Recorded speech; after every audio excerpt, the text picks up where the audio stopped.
Middle east में दो power stage पर डोमिनेट करती हैं इजराइल और ईरान। उनकी राइवलरी आइडियोलॉजिकल, स्ट्रेटेजिक और टेक्नोलॉजिकल है, जो रीजन के फ्यूचर को शेप करती है।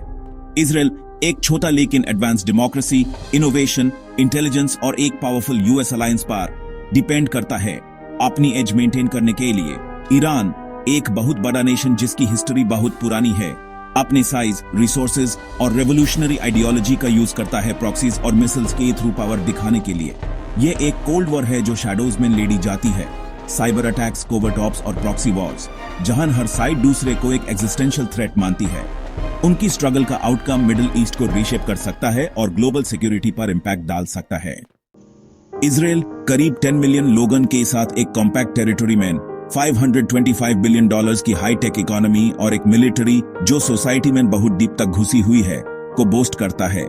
उसका डिफेंस बजट यूएस एड से और स्ट्रांग हुआ है, क्वालिटी और टेक्नोलॉजिकल सुपीरियोरिटी पर फोकस करता है।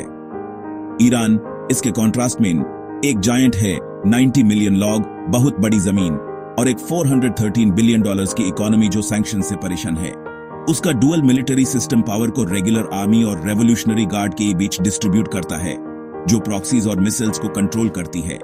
ईरान का डिफेंस स्पेंडिंग कम है, लेकिन ऑफ बजट रिसोर्सेज और इंडिजिनस वेपन्स डेवलपमेंट सैंक्शंस की कमी को पूरा करते हैं।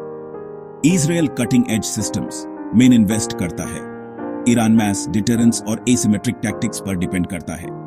दोनों नेशंस अपनी स्ट्रेटजीज, अपनी स्ट्रेंथ्स के अराउंड बनाते हैं इजराइल की टेक एज, ईरान का मैन पावर और रीच। इजराइल की मिलिट्री छोटी लेकिन elite high, 170,000 active troops, advanced tanks और वर्ल्ड क्लास ट्रेनिंग, सभी रैपिड हाई-टेक वॉरफेयर के लिए नेटवर्क हैं। ईरान 600,000 से ज्यादा एक्टिव पर्सनल फील्ड करता है। नंबर्स, आइडियोलॉजिकल कमिटमेंट और गेरिला टैक्टिक्स पर डिपेंड करता है टेक्नोलॉजिकल गैप्स को ऑफसेट करने के लिए। एयरमेन इजराइल F-35S, F-15S और अनमैच्ड ड्रोन कैपेबिलिटीज के साथ डोमिनेट करता है, रीजन में पावर दिखाता है और इंटेलिजेंस गैदर करता है। ईरान की एयरफोर्स आउटडेटेड है, लेकिन वो डेंस एयर डिफेंसेस और एक बढ़ते हुए ड्रोन आर्सेनल से कंपेंसाटे करता है, लो कॉस्ट टेक का यूज करके रीजनली स्ट्राइक करता है।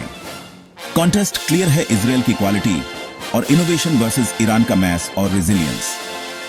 हर साइड अलग तरह की वर्क के लिए प्रिपेयर करता है, एक स्पीड और प्रेसिजन की, दूसरी एंड्योरेंस और अट्रिशन की।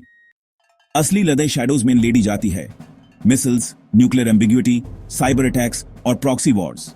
ईरान का बहुत बड़ा मिसाइल आर्सेनल इजराइल और यूएस बेसिस को थ्रेट करता है, आयरन डोम जैसे डिफेंसेस को ओवरवेलम करने का एम रखता है।